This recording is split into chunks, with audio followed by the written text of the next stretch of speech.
"You don't belong in this section," the manager said flatly, stepping closer. Malcolm didn't move. He just lifted his phone to his ear and said, calm as steel, "I need an emergency meeting, now." The room froze. Every eye turned. In that single moment, the hierarchy of the store and the unspoken bias behind it began to crack. The marble floors of Williams and Associates gleamed under cool light, every reflection flawless except for the tension rippling across the space. A luxury store built on prestige and perception, and right now, both were about to be tested. Before we continue, where are you watching from? Drop your city or country in the comments below. And if you believe in dignity and justice, hit like and subscribe. These stories spark change, and we're glad you're here. Now, back to Malcolm. He had walked in alone. No bodyguard, no assistant, no hint of who he was. Just Malcolm Hayes, mid-40s, calm eyes, quiet confidence, the man behind the empire. The CEO who owned every inch of this brand yet had chosen to enter it like any ordinary customer. At first, the staff didn't even glance at him. But curiosity turned to suspicion the moment he asked to see the platinum collection. A whisper floated through the air like static. "Keep an eye on him," one associate murmured. "Is he a client?" another asked. The manager frowned. "He doesn't look like one." Minutes later, 2 security officers appeared smooth, rehearsed, unnecessary. One lingered behind him, the other hovered near the door, ready to escort. Malcolm studied the display case, a row of diamond watches catching sterile light. He could almost see his reflection in them, composed, deliberate, unreadable. The manager cleared his throat. "Sir, I'll need you to step back from the counter. These items are reserved for verified buyers." Malcolm looked up, voice quiet but edged with authority. "Define verified." The manager hesitated. "Clients with profiles in our system, people who can actually afford what they're touching." A faint smile crossed Malcolm's face, something between disbelief and déjà vu. He'd heard that tone before. 20 years earlier, it came from a loan officer. 10 years later, from a hotel clerk. Same tone, same message. You don't belong. This time, he wasn't letting it slide. He tapped his phone again. "Protocol X, full compliance alert. Flag the flagship store. I want all regional directors on call." The guards exchanged nervous glances. The manager frowned. "You can't just make business calls here." Malcolm turned toward him, steady and cold. "You're right. I shouldn't be making calls here. I should be deciding if this place stays open." The color drained from the manager's face. A young associate, Lena Park, whispered to no one in particular, "Oh my God, he's the one who—" But the words died in her throat. Malcolm finally pocketed his phone. "You wanted me out of your store," he said evenly. "In 5 minutes, you'll realize it's your job that doesn't belong here." And just like that, silence spread wider than any marble floor could hold. The store manager's smirk flickered when the lights dimmed for half a second like the building itself was paying attention. A hush spread across the marble floor.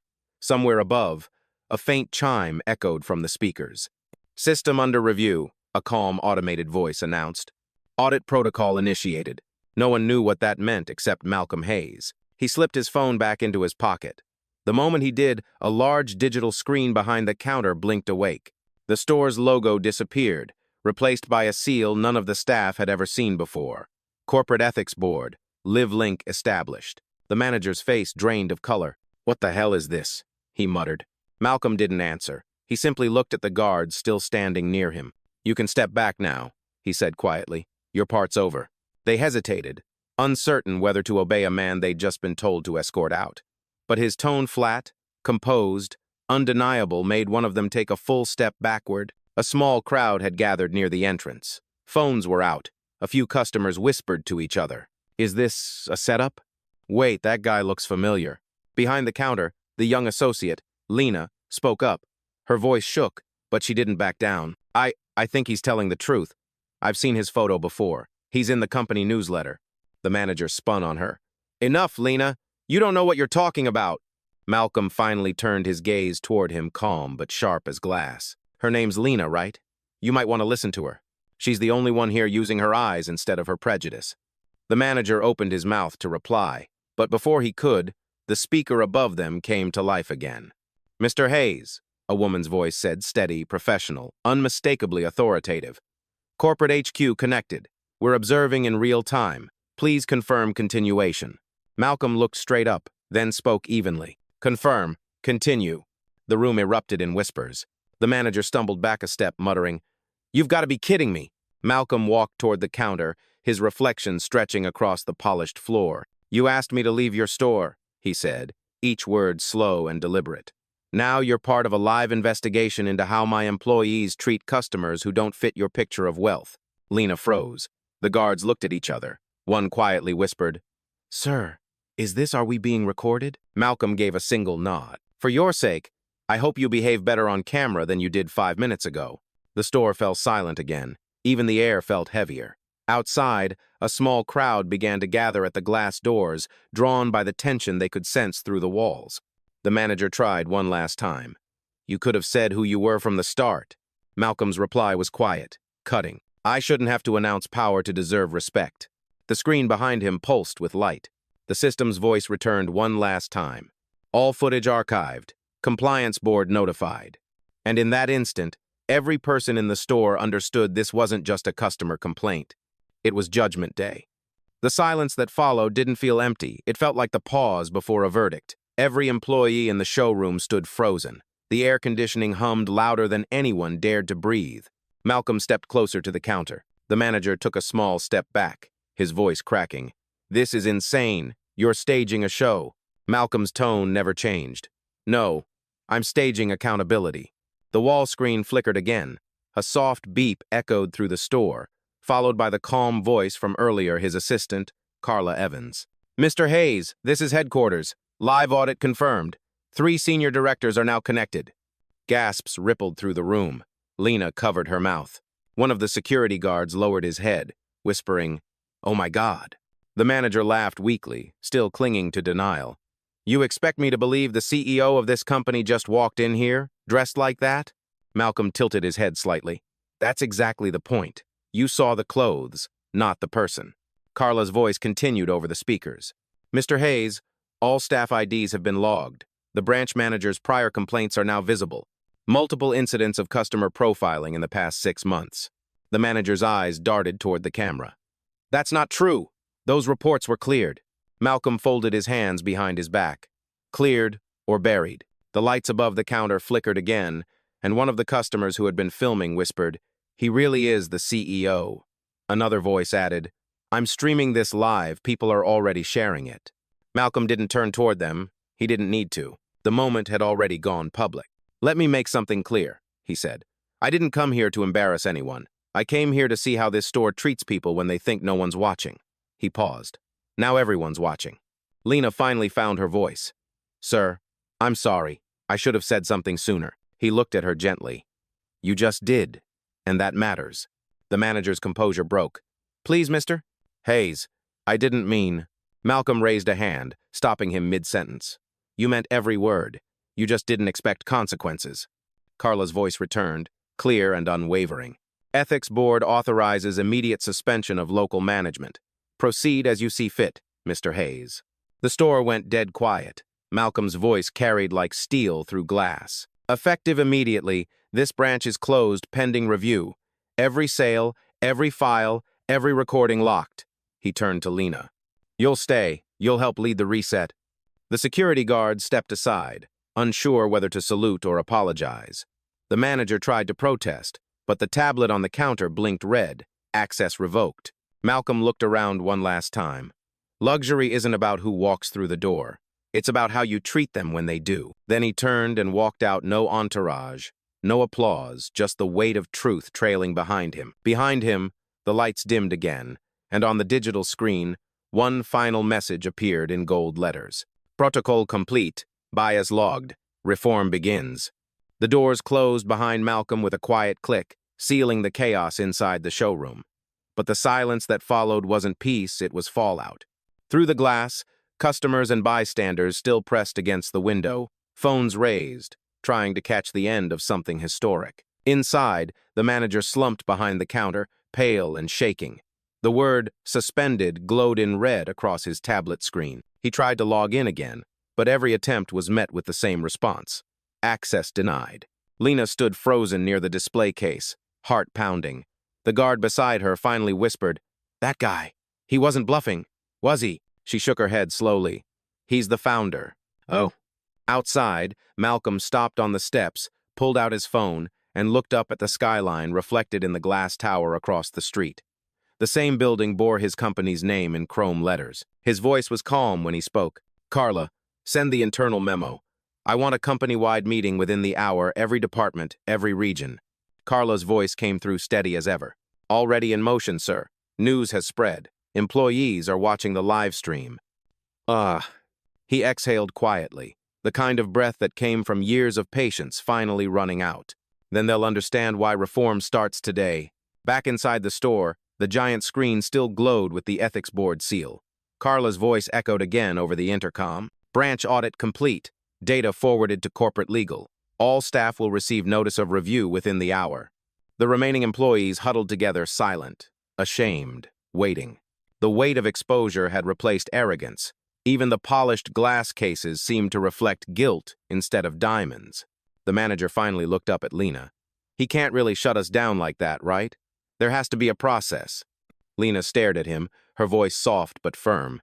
"You didn't think about process when you called security."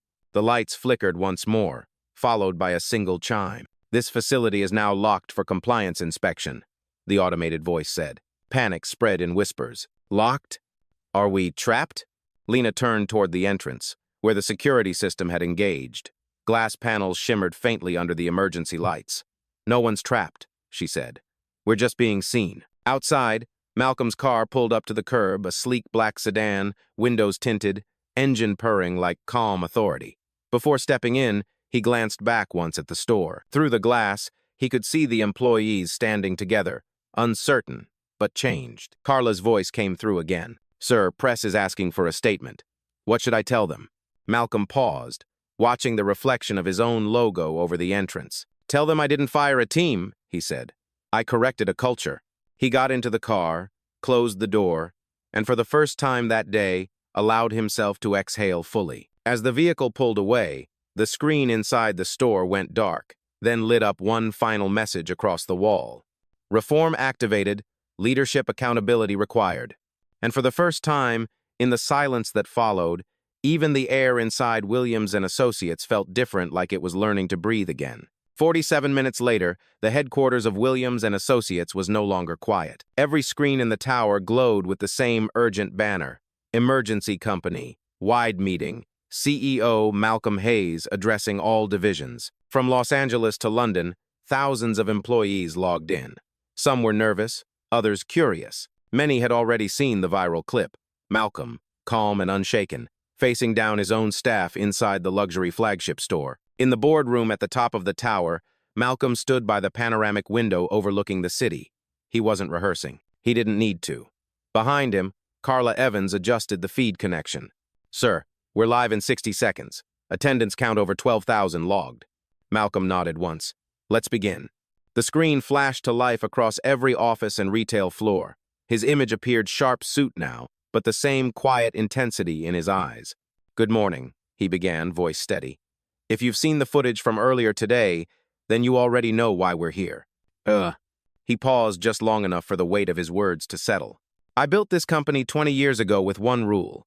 Luxury starts with respect. Somewhere along the way, we forgot that." Across different branches, employees exchanged uneasy looks.